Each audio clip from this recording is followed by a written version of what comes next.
Well, my name's Simon Vors. I run the property here that we're at. It's a 20 hectare property.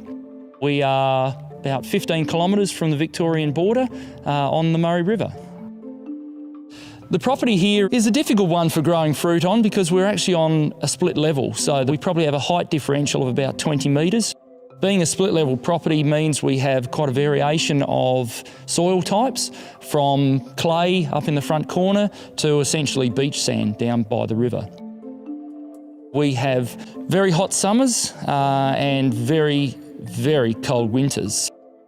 With the right amount of water and the right management technique, you can just about grow anything here in the Riverland. Depending on how far we go back, this property was a classic small ownership fruit salad block.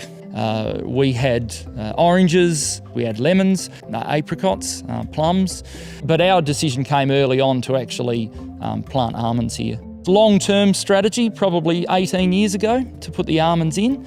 And I suppose we have progressively been changing out of all those other types of fruits into, well, by this time next year, we will be 100% almond property.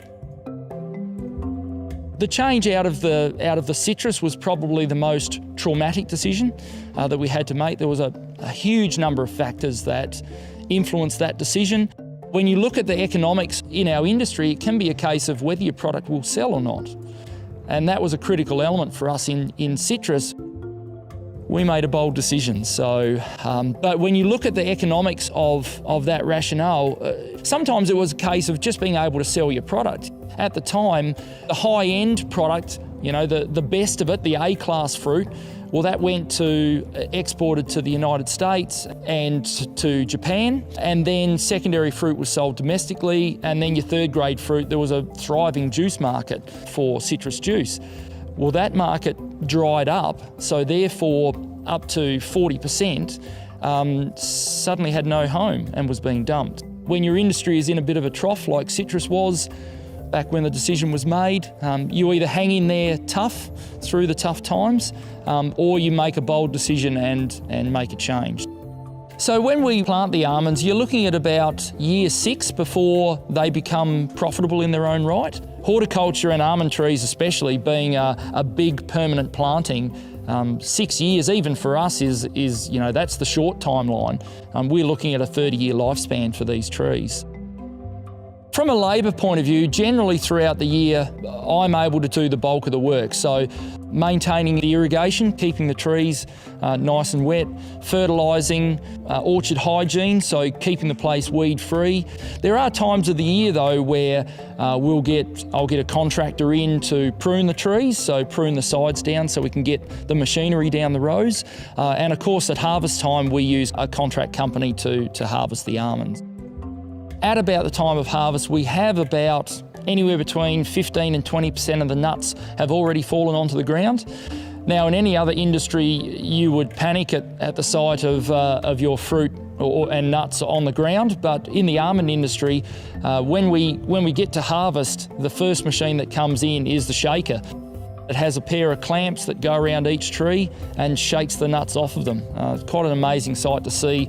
From there is a machine, a sweeper essentially, that sweeps the nuts from in and around the tree out into the middles of the rows, into essentially a windrow. And then the third and final machine comes through, which is the pickup, essentially digs up the first couple of millimetres of dirt, which in turn picks up all the almonds and puts them through, blows all the dust back out, and puts it into a trailer which is carrying on behind. It leaves me with almonds harvested and a nice clean orchard.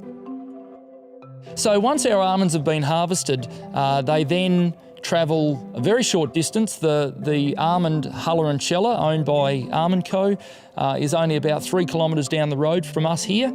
From there, those almonds are then transported to the Almond Co factory. We entered into a long time ago a long-term supply agreement with Almond Co, which was the best decision we ever made. And they are responsible for 100% of our almond sales on our behalf. So the business is a cooperative, which means it's owned by the growers, and it just works terrifically. They're a forward-thinking company and are always planning for the ever-increasing volumes of almonds that are being produced here in Australia. So the biggest thing that, from my own personal point of view, I like is that I'm a shareholder in the company. The profit that cooperative makes, and they do make a healthy profit, is either poured back into growing the business or comes to us as a dividend. Annual investments we have, pumping costs with electricity, and then very close behind that is our fertiliser costs. Is a huge component of the money that we spend, and I have to make sure that every piece of nitrogen, every piece of iron, is put in the right spot at the right time to maximise our return. We want to in Australia, and we need to grow our production numbers so that we can get into those export markets of India and China that is where there is a massive demand for almonds.